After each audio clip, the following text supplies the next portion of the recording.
Hey, welcome back, everybody. Of course, you know me. My name is Dr. Keith McNally. This is the Question Guy podcast. I have no idea who I'm with because nobody knows him or at least his backstory.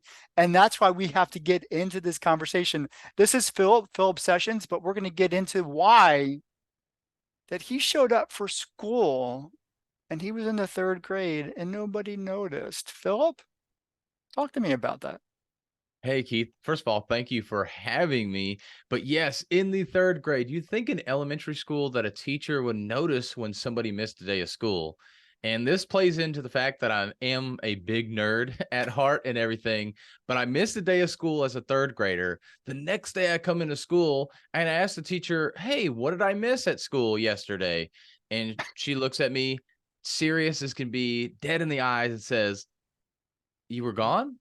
Or She who didn't are even you? notice that I missed a day of school. And now I still wonder if she was just saying that kind of joking and I didn't pick it up as a naive third grader or what, but she still said that. And it just makes me wonder to this day. I don't think it was a joke because I don't think teachers are trained to joke with, 9 years old, but it's easy to understand that if you don't show up and she doesn't know who you are, she's going to have that response. But what you found out growing up is that it became more of a typical response in your space. Yeah. Yeah. Yeah. It was. And really even there, I was always the student. I'd get my work done. You would never hear me complain. I would always be a good student, quiet and everything. And I thought that's what I needed to be in order to just be a good person, be somebody who could excel. And I later found out that that was not the case. That actually was holding me back. And it took me many years to get past that. So from elementary, and you're here in America, middle, high school, getting no dates, getting no love. Tell me what life is like. Yeah, so that was kind of the strange thing. So I was getting passed over, but I would get dates every once in a while. I would also, and this is a weird thing, and I still can't explain it except for that I have a natural leadership ability. But anytime I would raise my hand and say, "Hey, I want to lead," or I want to be in the front of the group and have that center of attention, people would like discount me, but when all things broke loose and they needed somebody to lead, they needed somebody to take charge, they would just naturally look at me. And I couldn't understand it. And it took me many years to finally realize that I have that natural leadership ability, but nobody wanted to give me that opportunity. And so, just to kind of dive into the story a little bit more. So, third grade, I was there. Teacher didn't even notice me. Get into high school, I started coming out of my shell. I started talking more, but it was only amongst my friends. So, other people kind of knew about me because I was in a small town. We had about 400 people graduate from our high school graduating class. So, maybe 1,200 total in the whole school. So, not a large high school at all. So, people knew you just because it was a small town. If I would have been in a much larger school, I probably would have been in the shadows like most of my life seems to have been. And so I was really cool with my friends, but that was it. And then finally, college, I wanted to step out. I wanted to be somebody that wasn't me at the time and wanted to be better. And so I started stepping out. And again, I would have some dates. I wouldn't have a lot of dates, but I started being popular amongst people that were my friends, but also people that were a little bit outside of my friends, but still not popular with the ladies yet. And then I go on to my career and I have a degree in electrical engineering. And as an engineer, it's typically a lot of older men. Well, I mean, when you graduate from college, pretty much everybody is older than you. They're not hiring a lot of new people. So I was just a young, dumb engineer because that's what they always told me. Yet I was the one always fixing things. I was the one always making sure things got done. And I would give the information to the right people, the manager, so they could go and report on that. But yet I was still the young, dumb engineer. So I was constantly just overlooked throughout my whole life up to that point. And so that was probably about 24, where I'm talking about at this point. It's about 24, 25 years old, where I was going out in the field and doing the work and reporting back to my manager and giving him everything he needed. And yet I was still the young, dumb engineer because I was always overlooked. My skill set was always overlooked. Well, that's the last time you're ever going to say that out loud because you are no longer that person. So you took initiative. You had to have taken some initiative to change your circumstances. And that meant finding your voice, both literally and metaphorically. So, how did that actually work? Where did you find your voice and what did it sound like? Yeah, and I do want to say that I've never believed that I was that young dumb engineer. I only say that within the context of that story for sure, but I appreciate you making sure to mention that because there are a lot of people that will say that to themselves and that just creates this whole mindset within them that they're not good enough. So if you are that person saying that, make sure that you do stop saying that unless if it's kind of in a story context, but even then, yeah, definitely be careful with that because that and I know you can go into that a lot more, Keith, than I can, but that is something that can be detrimental to you.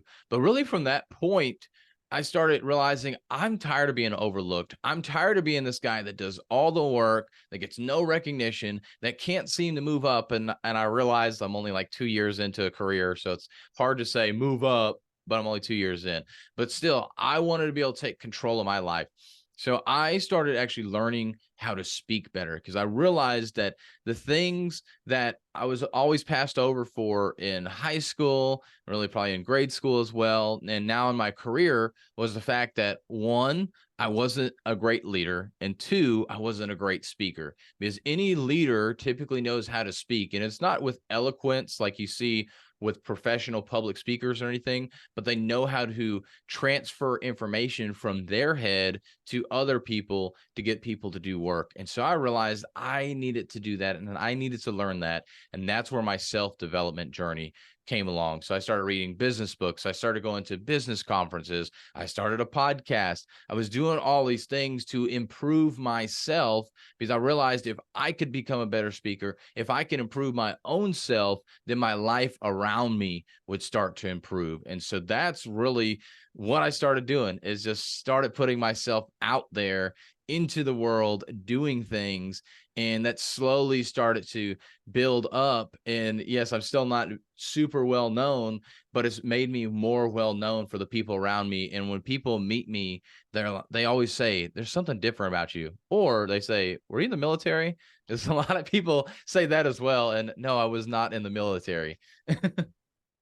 I have a very similar experience. My experience started in college with my first public speaking class. And because I was this very shy young man too, in my first college speaking class, I had to give four talks in 6 weeks. And I sweated through each one of them. So I know exactly what it means to, where's my voice? How do I find it? What do I need to do?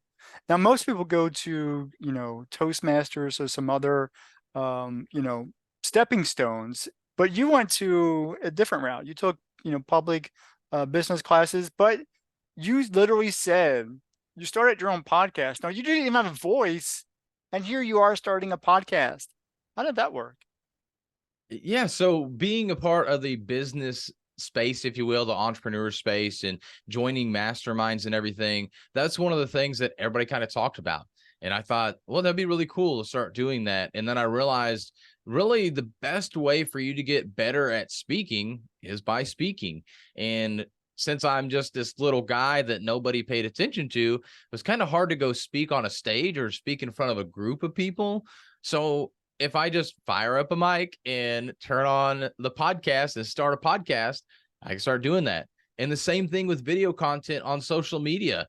I just started, I get my phone out and I'd start filming videos. I would simply just start doing that. And through that repetition, which has really been over the last 5+ years, that I started doing that on a day-to-day basis or every other day. But I was very consistent and I would at least make multiple videos a week and have at least one podcast coming out a week that I was constantly doing and then having people come on the podcast and having that conversation, the interview and the engagement. And through the repetition over 5 years, the consistency allow me to get to where I'm at today to be a good speaker or at least better than a majority of people because I took that action 5 years ago and decided enough's enough. I'm going to start speaking today. So when you started your podcast 5 years ago, what were you talking on? Like, what was that all about? So when I started that podcast, it was all about healthy living. So I have a cool last name, which is Sessions. And so that one was called Healthy Living Sessions. And now my current podcast today is called Speaking Sessions. Well, that I just like fits right into everything, doesn't it? exactly, exactly. And then Philip kind of has a little bit in there too, like Philip on knowledge, stuff like that. So I do have the two names that can play in pretty well. But yeah, it was all on health and fitness because that's the thing I loved and I enjoyed. And I did get some recognition around that because I'm not a small guy. I know I mentioned about being a small guy, but I'm a bigger guy than most people. I'm not the biggest out there either. But people are like, dude, how'd you get arms like that? Or, oh man, how do you stay in shape like that? And so, hey, why not? And that's where I started my entrepreneur journey as well. And I decided to start a personal training business at first and then realized that that wasn't the route. But I did the podcast to kind of help with that, to be able to get information out for people because it took me a long time to realize how to actually diet properly for me, at least. And so I wanted to be able to give that information out for other people. Are you still doing something around the space of health and wellness and nutrition, or have you evolved with your podcast? I've evolved with the podcast. So, I mean, I do it for myself. And if people ask questions, I'll help out here and there, but I don't give too much advice anymore. And that was the interesting thing with that transition too. So at first, as I'm making the transition, I didn't really get a lot of opposition. Like people are like, "Oh, what are you doing going somewhere else?" But I would still get a lot of questions going back to the fitness. But now I get very few with fitness, and it's usually people that know me really well that want to ask me those questions. So it was interesting to kind of see that transition also.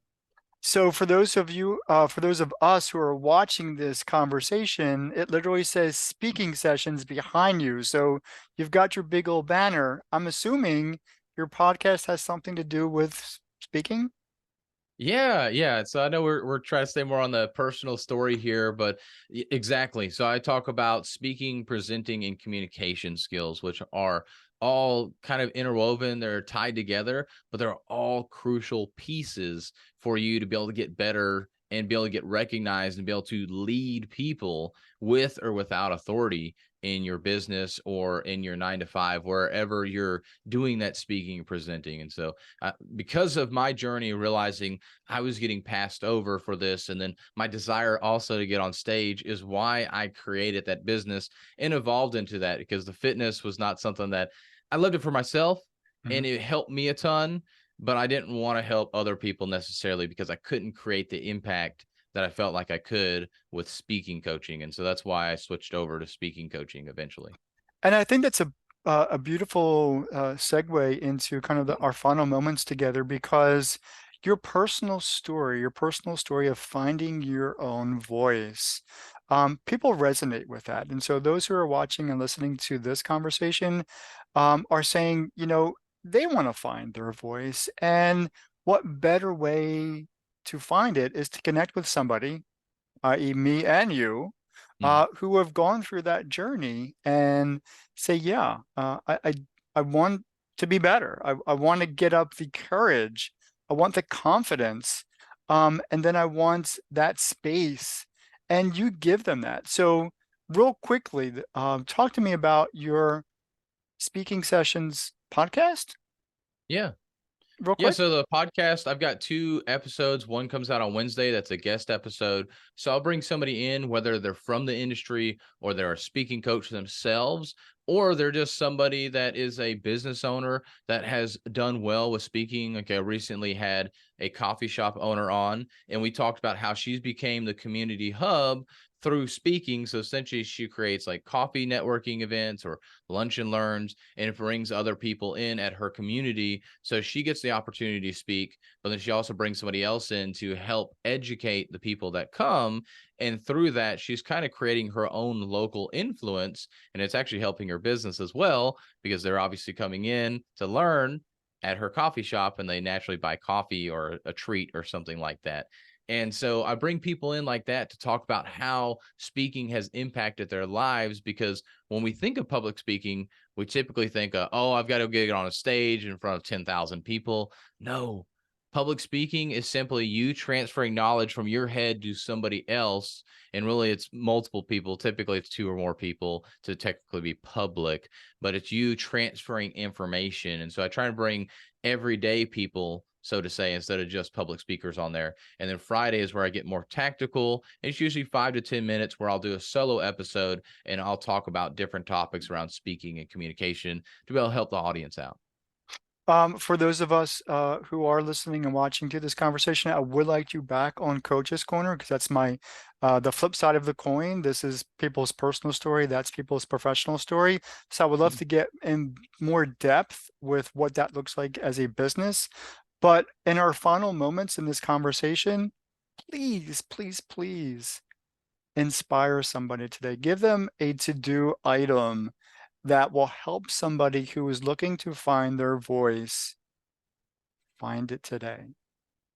The best way that you can find your voice, and really how I found my voice and got my recognition with people around me that are followers of mine now on social media. And I am by no means this big influencer at this point, but the way I was able to do that was starting to do videos, because I would talk about anything. I would talk about life. I'd talk about business. I would just talk about different things. And as I started doing that, I started getting better at speaking. But then I also figured out the things that I loved and the things that I really wanted to talk about. And now I talk about those all the time, and people recognize me for that. And even though you see a ton of videos on social media, there's still so many more people that aren't doing videos than are doing videos. And if you start doing videos today, one, you're going to get yourself better at speaking, but two, people will start recognizing you and seeing that you do videos around you, and they'll want to be just like you. They'll wish they had that courage. So I encourage you to just start doing a video today. A reel is 30 seconds. If you can't talk about one thing for 30 seconds, then I mean, have you never had a conversation before? I know you could talk about something for 30 seconds. So just talk about anything for 30 seconds. And as you get comfortable, then you can go in and start talking about your business or life or whatever you want people to recognize you for. But just start with one video today and do that over and over again, and watch in a year, probably even 90 days, how much better you're going to get. And I even had a friend, just to encourage you a little bit more, I did a 30-day live challenge where we go live for 2 minutes for 30 days straight. And the one friend was uncomfortable, didn't know what he was going to talk about on day 1. Day 6, he told me, wow, I feel so much more comfortable and confident in speaking, and I can just get on and talk about anything real quick. So it didn't even take him a full week, and he was able to get comfortable and confident just speaking to Facebook Live. And so I encourage you to do that, because it won't take you long at all, but you have to start with that very first video. Philip, there's no better way to end this conversation. Thank you for joining me on the Question Guy podcast. For those of you who are watching and listening, I'll see you next time. Take care.